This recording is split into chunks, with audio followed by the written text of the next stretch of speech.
THI education channel को subscribe करें, like share comment और हाँ बेल आइकॉन को दबाना न भूलें ताकि हमारे सभी वीडियो की जानकारी सबसे पहले आपको मिलती रहे।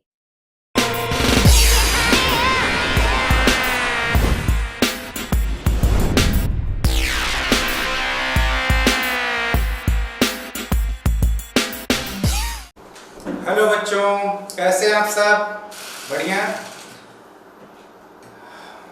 THI एजुकेशन चैनल में एक बार फिर से आपका स्वागत है। मैं अंगद वर्मा, आपका फिजिक्स टीचर।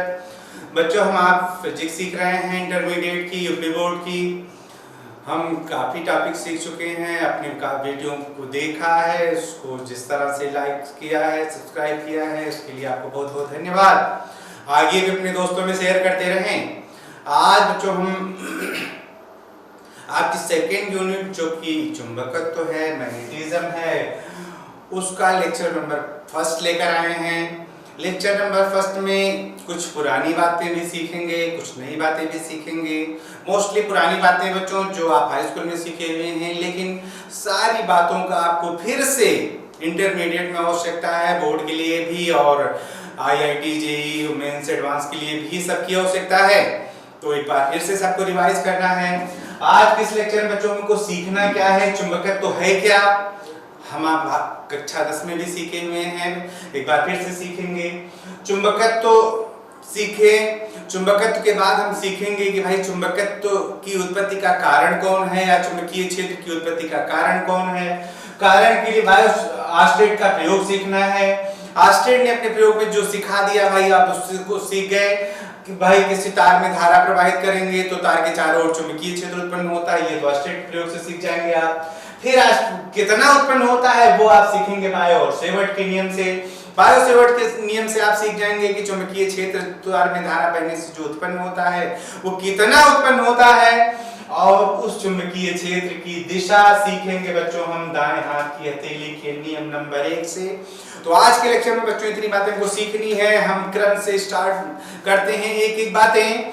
आप यदि वीडियो के लास्ट तक बने रहते हैं तो ये वीडियो आपके आगे की तैयारी के लिए बहुत ही उपयोगी सिद्ध होगी, आपके बोर्ड एग्जाम की दृष्टि से भी और अन्य प्रतियोगी परीक्षाओं की दृष्टि से भी ये वीडियो आपके लिए बहुत उपयोगी सिद्ध होगी। तो चलिए हम जो स्टार्ट करते हैं बच्चों। सबसे पहले चुंबकत्व क्या है।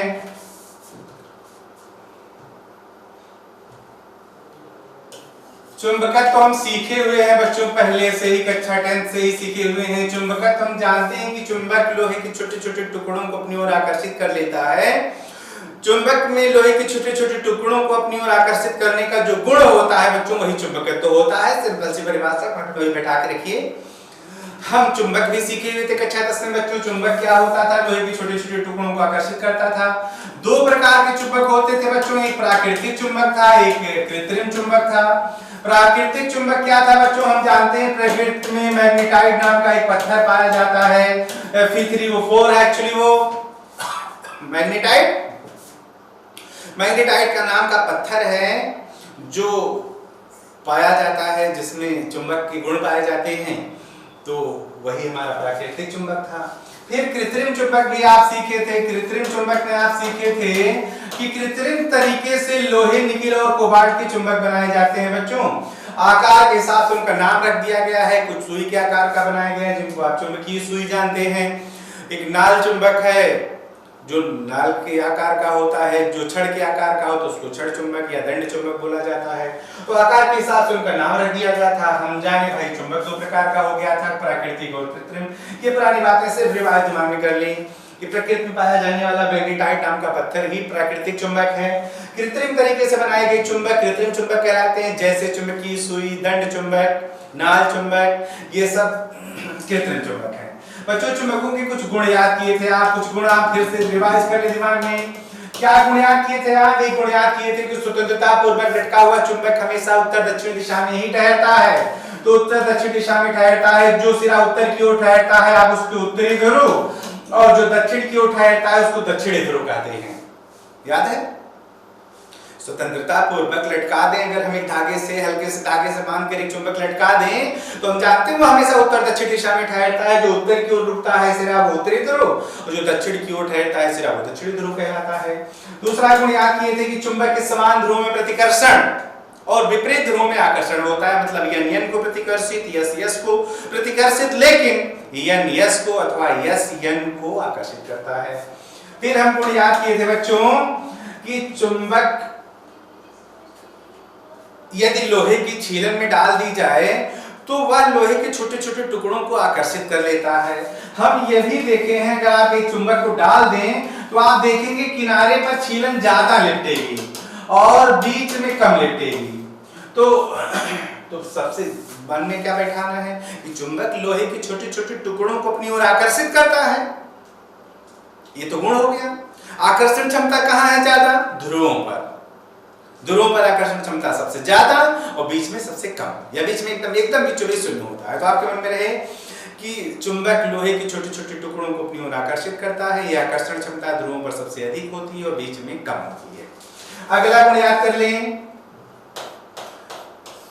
चुंबक प्रेरण द्वारा लोहे के टुकड़ों को भी चुंबक बना देता है। जैसे एक चुंबक है, अगर आप उस चुंबक के साथ लोहे की एक छड़ बांध के रख दें तो कुछ समय बाद वो भी चुंबक बन जाती है। बच्चों एक अंतर सिर्फ इतना आ जाता है कि छड़ में जिधर यन है उधर यस आता है और जिधर यस है उधर यन ध्रुव आएगा। ध्रुव उलट जाते हैं।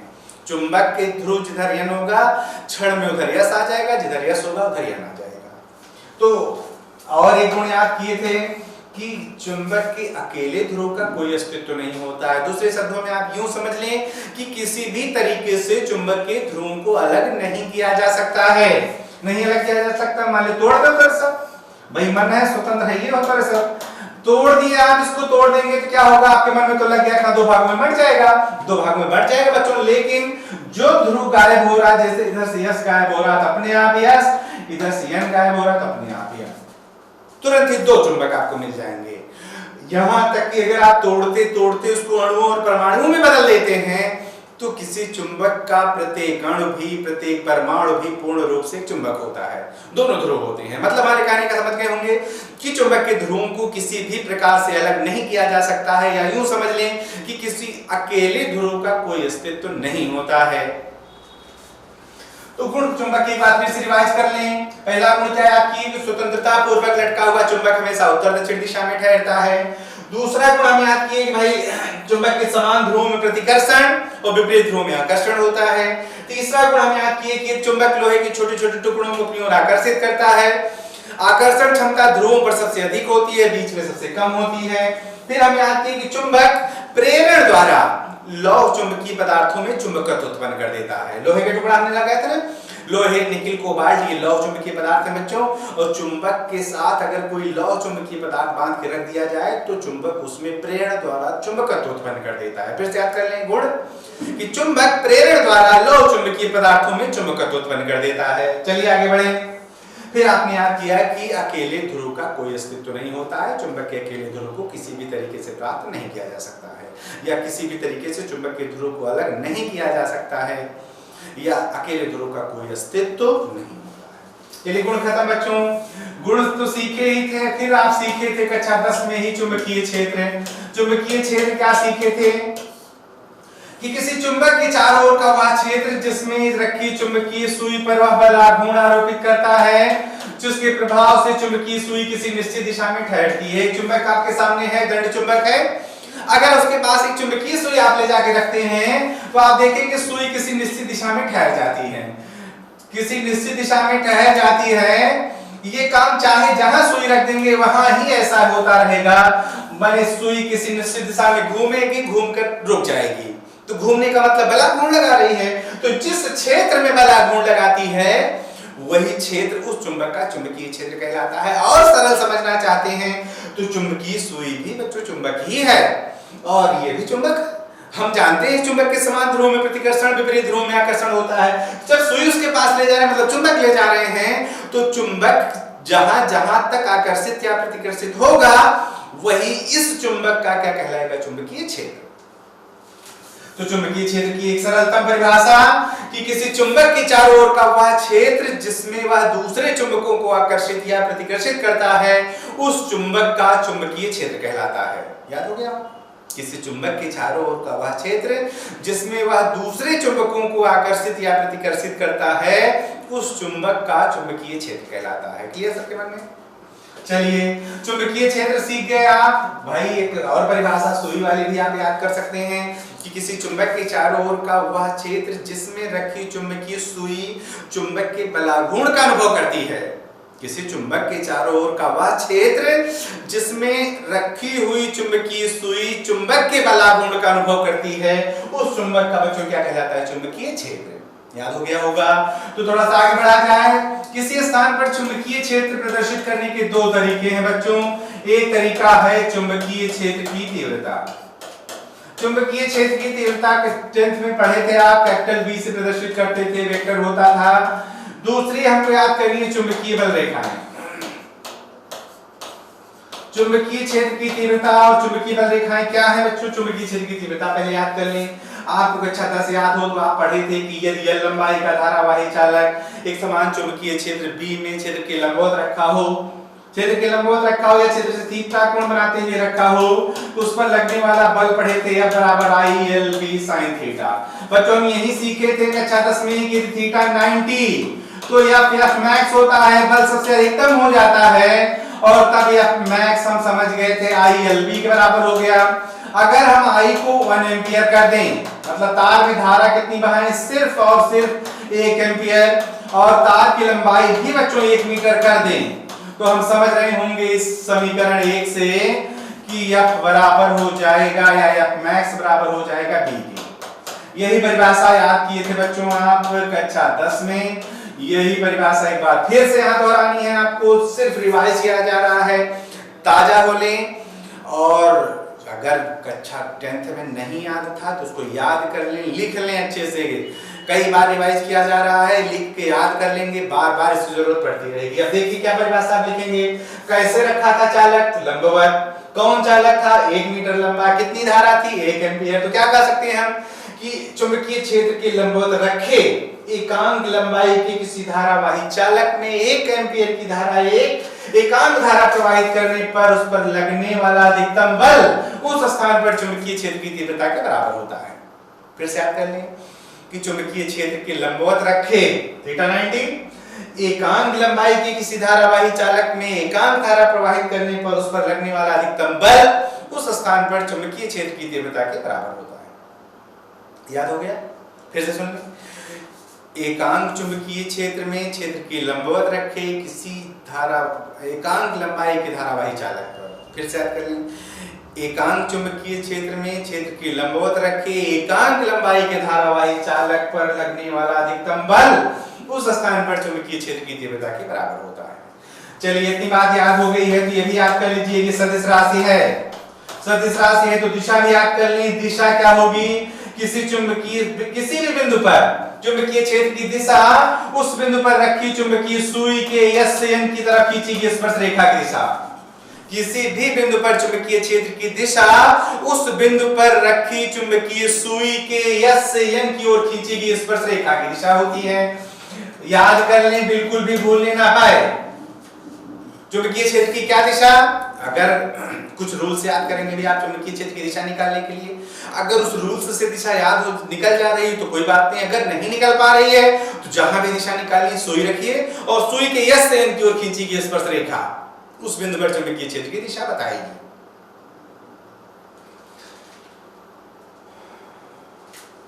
मात्रक याद कर लें बच्चों। मात्रक हम यहां से याद कर लें तो हम समझ रहे हैं कि भाई B इज इक्वल टू हो जाएगा F अपॉन IL। अब हम समझ रहे हैं कि F का मात्रक न्यूटन, I का मात्रक हम समझ रहे हैं एम्पियर, L का मात्रक समझ रहे हैं मीटर। तो मात्रक क्या बन के आ गया? न्यूटन प्रति एम्पियर मीटर। न्यूटन प्रति एम्पियर मीटर टेस्ला भी कहलाता है बच्चों।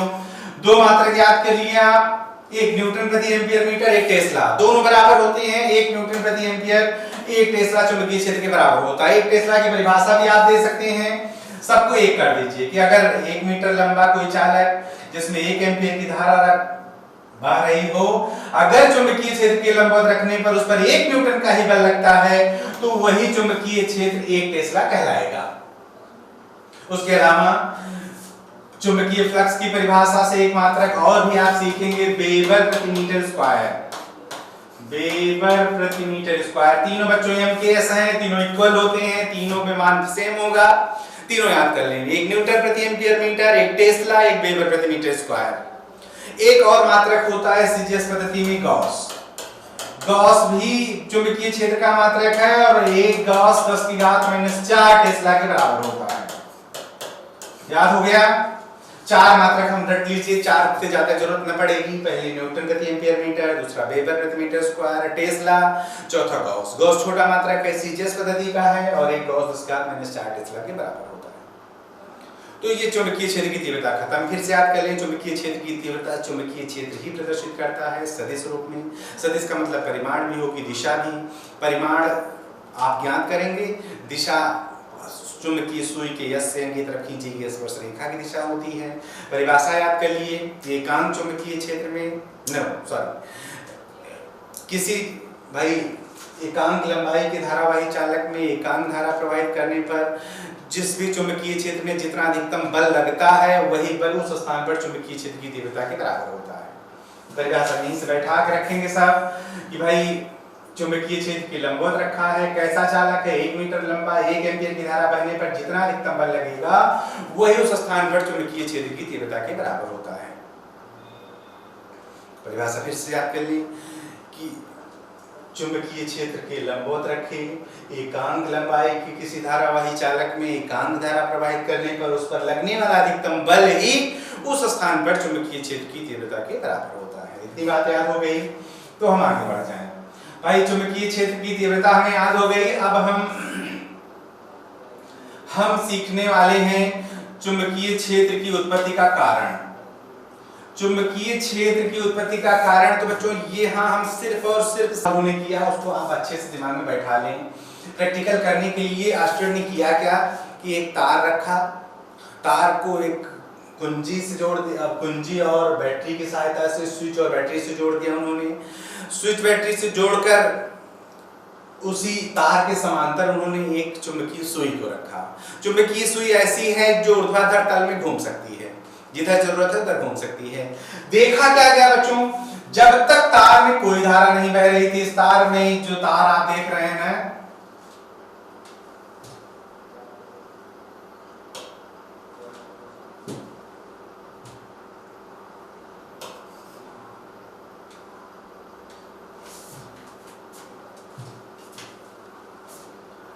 जब तक इस तार में, हम तार का नाम लिख दे रहे हैं बच्चों AB, इस तार AB में कोई धारा नहीं बह रही थी। जब तक आप समझ लें कुंजी खुली हुई थी, धारा शून्य थी, I बराबर 0 था, तब तक देखा गया कि सुई अपनी जगह से हिल नहीं रही है, वैसे उत्तर दक्षिण में रुकी हुई है। लेकिन जैसे ही स्विच बंद किया गया तुरंत देखा गया परिपथ में धारा बहने लगी। जैसे ही धारा बही तुरंत देखा गया सुई विक्षेपित हो गई।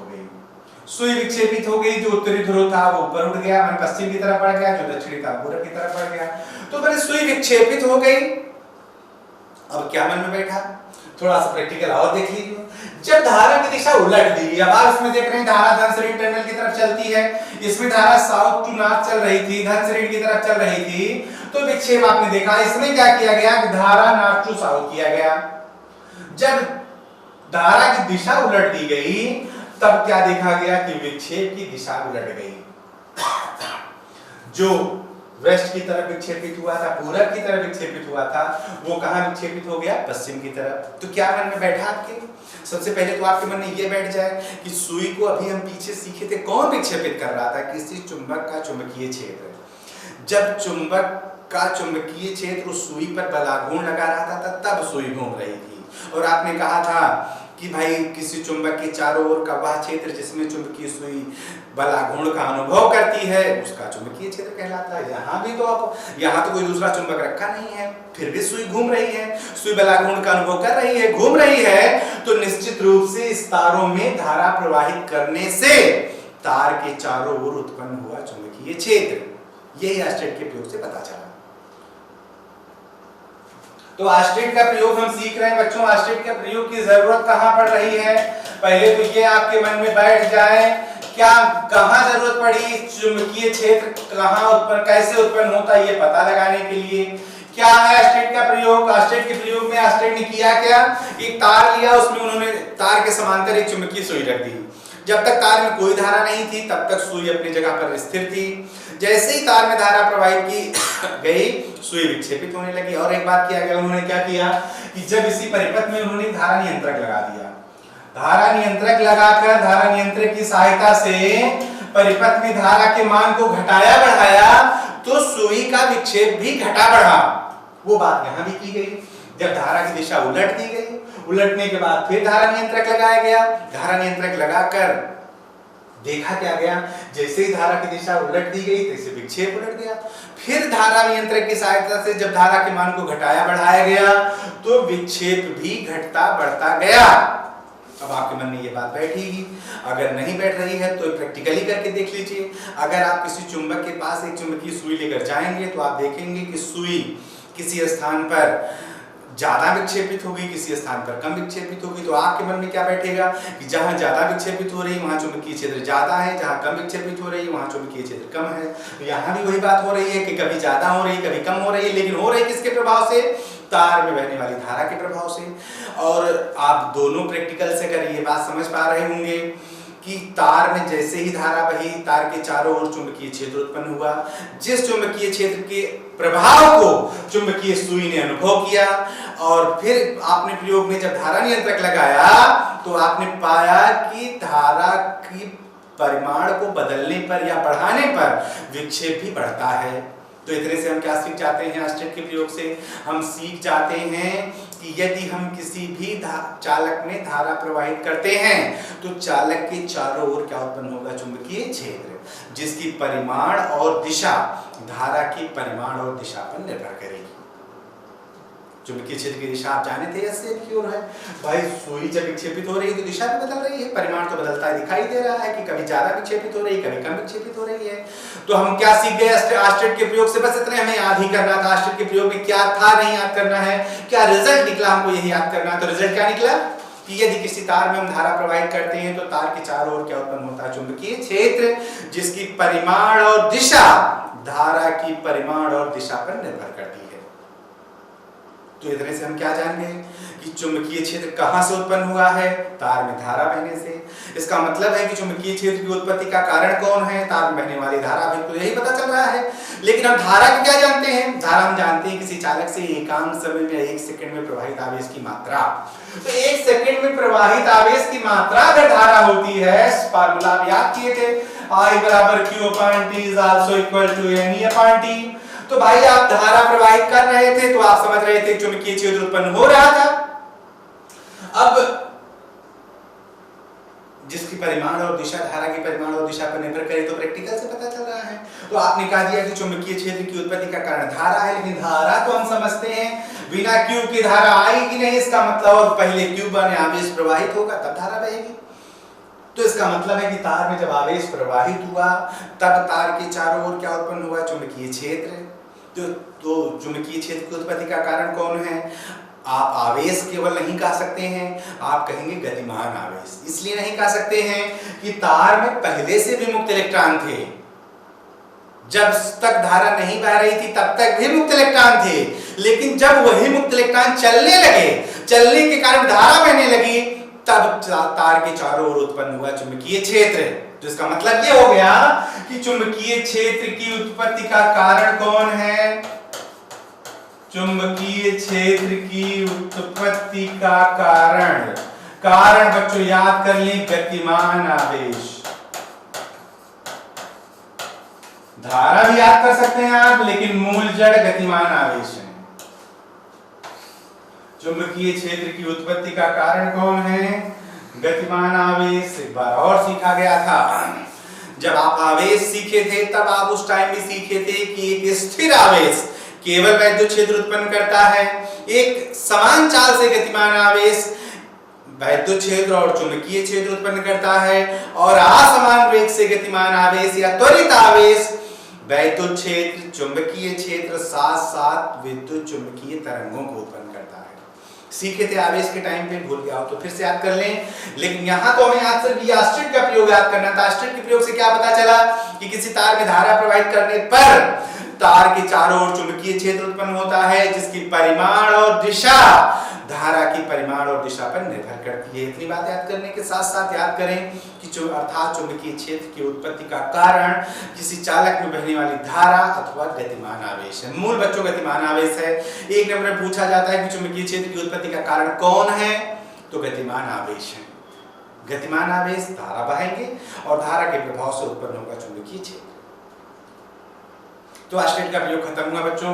आस्टेट के प्रयोग में कुछ ना याद करिए, सिर्फ और सिर्फ इतना लाइन कि किसी तार में, आप लिखिए भी बस यही कि आस्टेट के प्रयोग से हमें पता चला कि किसी तार में धारा प्रवाहित करने पर तार के चारों ओर चुंबकीय क्षेत्र, तार मतलब चालक, किसी चालक में धारा प्रवाहित करने पर चालक के चारों ओर चुंबकीय क्षेत्र उत्पन्न होता है, जिसकी परिमाण और दिशा धारा की परिमाण और दिशा पर निर्भर करती है। अर्थात चुंबकीय क्षेत्र की उत्पत्ति का कारण गतिमान आवेश अथवा किसी चालक में बहने वाली धारा है। याद हुआ बच्चों? कॉपी कलम ले लीजिए, लिख लीजिए कि किसी चालक में धारा प्रवाहित करने पर उसके चारों ओर चुंबकीय क्षेत्र उत्पन्न होता है, जिसकी परिमाण और दिशा धारा की परिमाण और दिशा पर निर्भर करती है। अर्थात चुंबकीय क्षेत्र की उत्पत्ति का कारण गतिमान आवेश अथवा चालक में बहने वाली धारा है। इतनी बातें लिख लिए होंगे, याद कर लेंगे, इसकी जरूरत आपको बार बार पड़ती रहेगी। अब हमें सीख गए आस्टेट के प्रयोग से कि तार में धारा प्रवाहित करने पर तार के चारों ओर चुंबकीय क्षेत्र उत्पन्न होता है। कितना उत्पन्न होता है, अब ये पता लगाना है बच्चों। ये पता लगाने के लिए काम किया बायो और सेवर्ट, दो साइंटिस्ट ने मिलकर। दोनों ने मिलकर प्रैक्टिकली पता लगाया कि अगर कोई तार है और तार का छोटा सा खंड है जिसको चालक खंड कहा जाता है, चालक खंड अपने से किसी निश्चित दूरी पर कुछ चुंबकीय क्षेत्र उत्पन्न करता है। कितना उत्पन्न करता है वो प्रैक्टिकली उन्होंने पता लगाया और बताया कि उत्पन्न होने वाला चुंबकीय क्षेत्र चार बातों पर निर्भर करता है। तो आस्टेट के प्रयोग से हम क्या सीखे बच्चों कि तार में धारा बहेगी तो तार के चारों ओर उत्पन्न होता है चुंबकीय क्षेत्र, और चुंबकीय क्षेत्र की उत्पत्ति का कारण कौन है, गतिमान आवेश। अब हमें आगे बढ़ना है। आगे हमें क्या सीखना है कि चुंबकीय क्षेत्र जो उत्पन्न हो रहा है कितना, तो कितना पता चलेगा बायो और सेवर्ट के नियम से। हम आगे बढ़ते हैं बायो और सेवर्ट के नियम में। बायो और सेवर्ट के नियम में बायो और सेवर्ट ने क्या किया वही आपको सीखना है।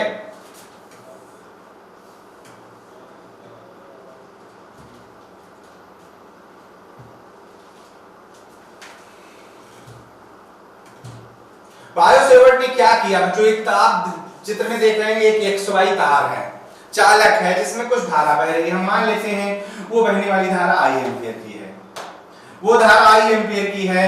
इसी में से हम छोटा सा चालक खंड एक ले लेते हैं,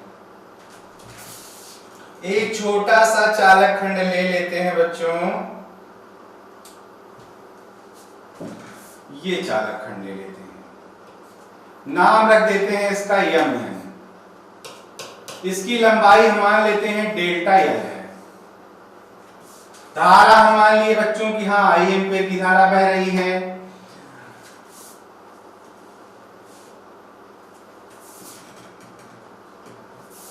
एक छोटा सा चालक खंड हमने ml ले रखा है, चित्र में आप देख रहे होंगे। अब हम भाई अगर आप आस्टेट का प्रयोग सोचते हैं तो तार में धारा बह रही है तो तार के चारों ओर उत्पन्न हो रहा होगा चुंबकीय क्षेत्र। अब इसी तार में छोटा सा खंड हम ml लेते हैं जिसकी लंबाई मान लेते हैं डेल्टा L है। इसमें ए भी लिया गया था बच्चों, हमने mn चेंज कर दिया है।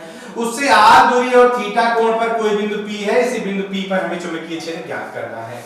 ज्ञात करने के लिए हमको बायो सेवर्ट ने प्रैक्टिकली पता लगा लिया है कि कितना चुंबकीय क्षेत्र उत्पन्न होता है, और जो चुंबकीय क्षेत्र उत्पन्न होता है उसको हम मान लेते हैं डेल्टा बी है। वो चुंबकीय क्षेत्र डेल्टा बी है, वो चुंबकीय क्षेत्र हम मान लेते हैं भाई डेल्टा बी है। बायो सेवर्ट ने प्रयोगों द्वारा बताया कि चुंबकीय क्षेत्र चार बातों पर निर्भर करता है। अब चारों बातें में याद करनी, फिर से याद कर लें बायो सेवर्ट ने क्या किया। बायो सेवर्ट ने एक तार लिया, तार में धारा प्रवाहित की तो आस्टेट के हिसाब से उसके चारों ओर चुंबकीय क्षेत्र उत्पन्न हो रहा था। अब उसका छोटा सा खंड जैसे हमने ले रखा है जिसकी लंबाई डेल्टा L मानी गई है। डेल्टा L लंबाई का एक छोटा सा चालक खंड हमें लिया गया। इस चालक खंड के कारण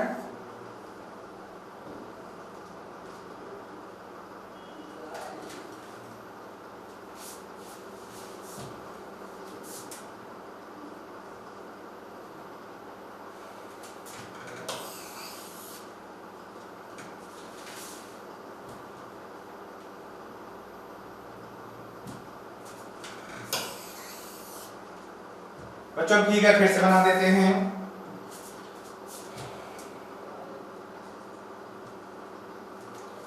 एक बायोसेवर्ट ने क्या किया, एक चालक लिया, चालक का नाम रख देते हैं हम XY।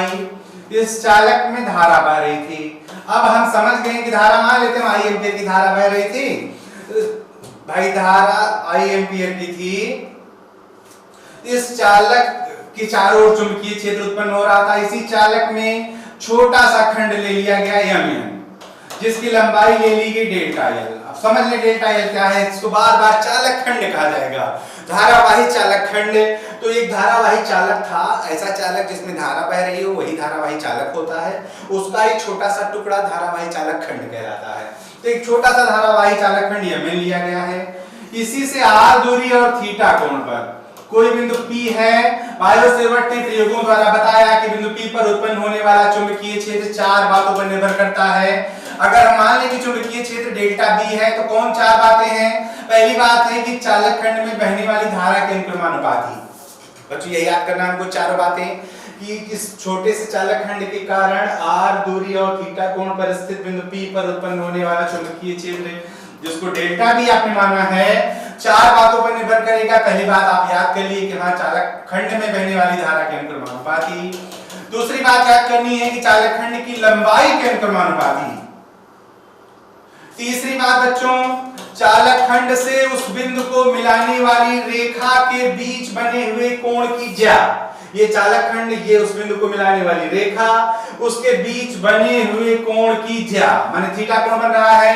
ज्या मतलब आप समझते हैं साइन थीटा, ज्या के अनुक्रमानुपाती होता है। और चौथा और लास्ट लाइन को याद करना है, चालक खंड से उस बिंदु की दूरी के वर्ग के व्युत्क्रमानुपाती होता है।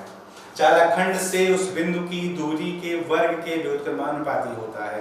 बस यही चार बातें थी बायोसेवर्ट के नियम में। फिर से याद कर लें। पहली बात क्या थी कि भाई किसी चालक खंड के कारण किसी बिंदु पर उत्पन्न चुंबकीय क्षेत्र चार बातों पर। पहली बात क्या कि चुंबकीय क्षेत्र धारा के अनुक्रमानुपाती।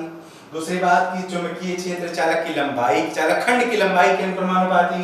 तीसरी बात कि चालक खंड से उस बिंदु को मिलाने वाली रेखा के बीच बने हुए कोण की ज्या के अनुक्रमानुपाती होती है। और चौथी और लास्ट लाइन, चालक खंड से उस बिंदु की दूरी के वर्ग के व्युत्क्रमानुपाती होती है।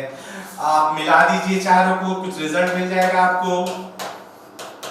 मिला देंगे तो क्या मिलेगा बच्चों, डेल्टा B प्रोपोर्शनल हो गया किसके, I के, डेल्टा L के, साइन थीटा के, और हम समझ रहे हैं इनवर्सली प्रोपोर्शनल हो गया r² के। प्रोपोर्शनलिटी का चिन्ह हटता है तो आप जानते हैं कि कांस्टेंट आता है।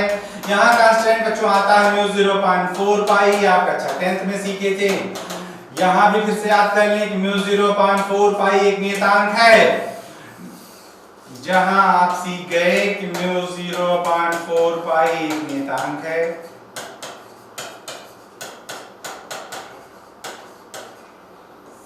μ0.4 पाई एक नियतांक है। अब μ0 क्या कहलाती है, कक्षा 10 में याद किए थे। μ0 कहलाती थी निर्वात की चुंबकशीलता। निर्वात की चुंबकशीलता मतलब माध्यम की चुंबकशीलता। माध्यम बदलने पर चुंबकीय क्षेत्र का मान बदलेगा। माध्यम मतलब क्या, जैसे निर्वात एक माध्यम है, वायु दूसरा माध्यम है, कांच में रख देंगे तीसरा माध्यम है, जल में रख दिए चौथा माध्यम, यही तार ऐसे स्थानों पर रख देंगे तो माध्यम बदल जाएगा। तो भाई चुंबकीय क्षेत्र का मान भी बदल जाएगा। तो μ0 निर्वात की चुंबकशीलता थी, माध्यम बदल जाएगा तो उसकी चुंबकशीलता आ जाएगी। आप कह देंगे कि जहां μ0 निर्वात की चुंबकशीलता कहलाती है, निर्वात की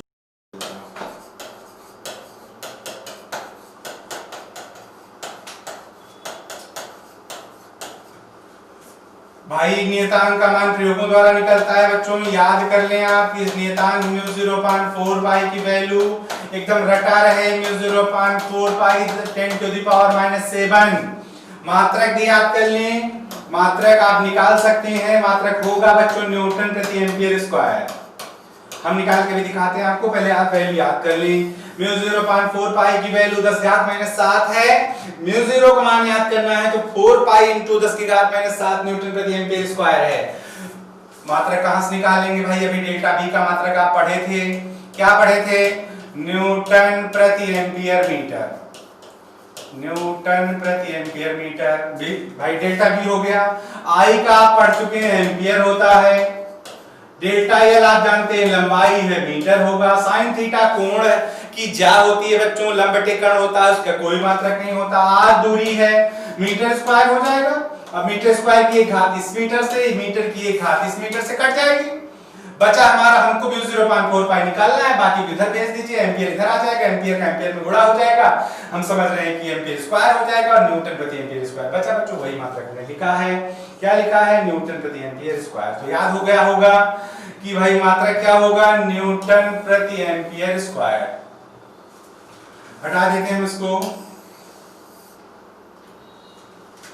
म्यू 0.4 पाई की वैल्यू एकदम रटी रहे, सब सवाल में इसकी जरूरत पड़ेगी। 10 की घात -7 न्यूटन प्रति एम्पियर स्क्वायर। ये बायो-सेवर्ट का नियम है। एक बार फिर से याद कर लें, क्या बताता बायो-सेवर्ट का नियम? कि कोई भी तार होगा, तार के एक छोटे से चालक खंड के कारण r दूरी और थीटा कोण पर उत्पन्न होने वाला चुंबकीय क्षेत्र चार बातों पर निर्भर करता है। चारों बातें फिर से रिवाइज करें। चालक खंड में बहने वाली धारा के अनुक्रमानुपाती, चालक खंड की लंबाई के अनुक्रमानुपाती, चालक खंड से उस बिंदु को मिलाने वाली रेखा के बीच बने हुए कोण की ज्या के अनुक्रमानुपाती, और चालक खंड से उस बिंदु की दूरी के वर्ग के अनुक्रमानुपाती होती है। बच्चों ने चारों बातें मिला दी तो डेल्टा V प्रोपोर्शनल किसके हो गया? भाई I delta L sin theta directly proportional थे उनको ऊपर, ये इनवर्सली प्रोपोर्शनल था उसको नीचे। चिन्ह हटा प्रोपोर्शनलिटी का तो आप जानते हैं कांस्टेंट आना था, कांस्टेंट आ गया म्यू 0.4 पाई। आप याद कर लीजिए म्यू 0.4 पाई कांस्टेंट है, जहां म्यू 0 क्या कहलाती है? निर्वात की चुंबकशीलता। अब म्यू 0.4 पाई की वैल्यू प्रयोगों द्वारा निकलेगी। प्रयोगों द्वारा आप याद कर लें, इसका मान कितना होता है? 10 की घात -7 न्यूटन प्रति एम्पियर स्क्वायर। बच्चों ये कक्षा 10 में भी सीखा गया था, फिर से रिवाइज कराया गया क्योंकि आगे इसकी जरूरत बार-बार पड़ने वाली है। तो ये था बायो-सेवर्ट का नियम। बायो-सेवर्ट का नियम सीख गए हैं तो आप एक और बात सीख लें। चूंकि चुंबकीय क्षेत्र आप जानते हैं बच्चों सदिश राशि है। सदिश राशि में हम आप जानते हैं कि परिमाण के साथ-साथ दिशा भी होती है, तो इस चुंबकीय क्षेत्र की दिशा भी निकालनी पड़ेगी। दिशा ज्ञात करने के लिए हमको एक रूल और याद कर लेना है। कौन सा रूल याद कर लेना है? दाएं हाथ की हथेली का नियम। रूल हमें याद करना है दाएं हाथ की हथेली का नियम नंबर 1। हथेली का नियम नंबर 1। दाएं हाथ की हथेली के बच्चों दो नियम है, एक नियम नंबर 1 है, एक नियम नंबर 2 है। हम नियम नंबर 1 से क्या ज्ञात करेंगे? चुंबकीय क्षेत्र की दिशा। नियम नंबर 2 से क्या ज्ञात करते हैं? बल की दिशा। बल कौन? जब कोई धारावाही चालक किसी चुंबकीय क्षेत्र में रखा जाता है तो उस पर एक बल लगता है, उस बल की दिशा नियम नंबर 2 से ज्ञात की जाएगी, और चुंबकीय क्षेत्र की दिशा नियम नंबर 1 से। सेपरेशन दिमाग में बैठा लें, दोनों ही नियम आपको सीखने हैं इसी चैप्टर में। तो दाएं हाथ की हथेली समझ रहे हैं, हथेली यही दायां हाथ, यही हथेली।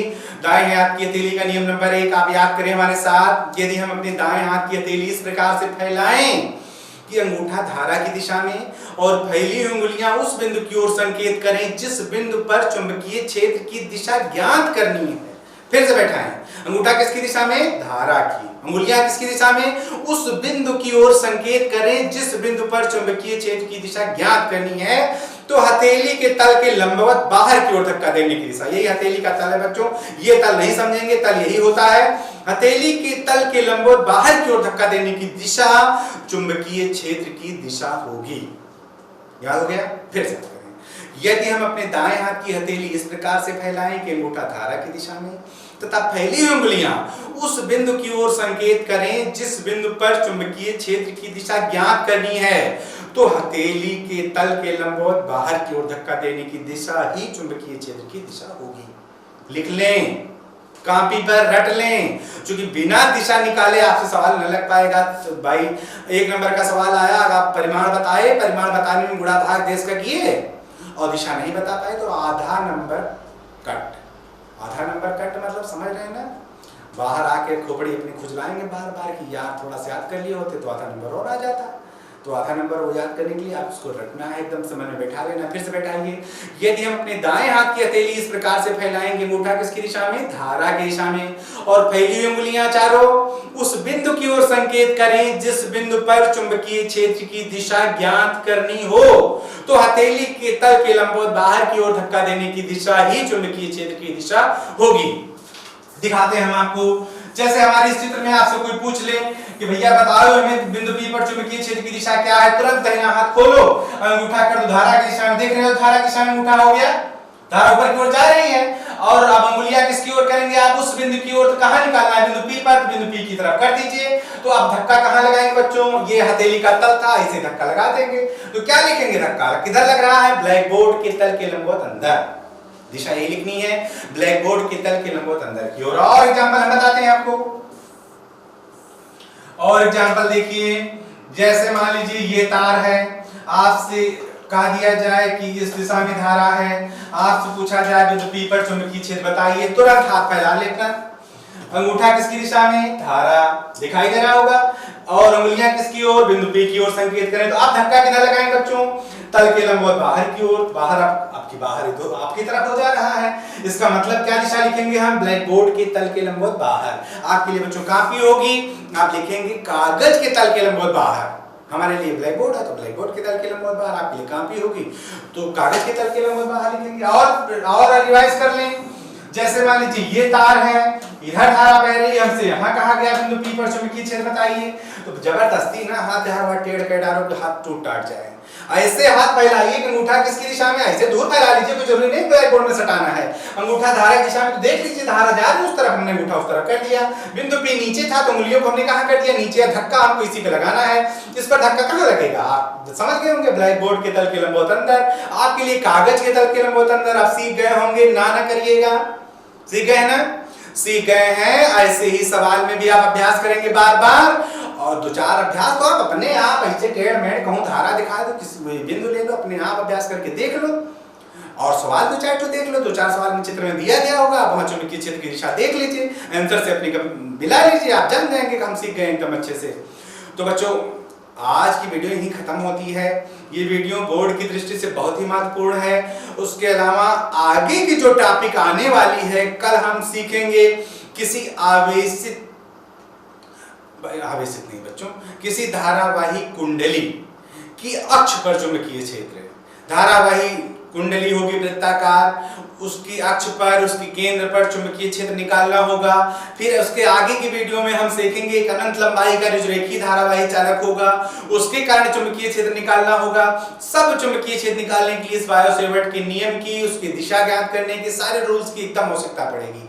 तो आज की वीडियो खूब मन लगाकर बार बार रिवाइज करके पढ़ेंगे और याद कर लेंगे। बिना याद किए आप आगे की वीडियो का मजा नहीं ले पाएंगे। आज की वीडियो याद हो जाएगी बच्चों, अगली वीडियो कठिन भी मानी जाएगी आपके लिए।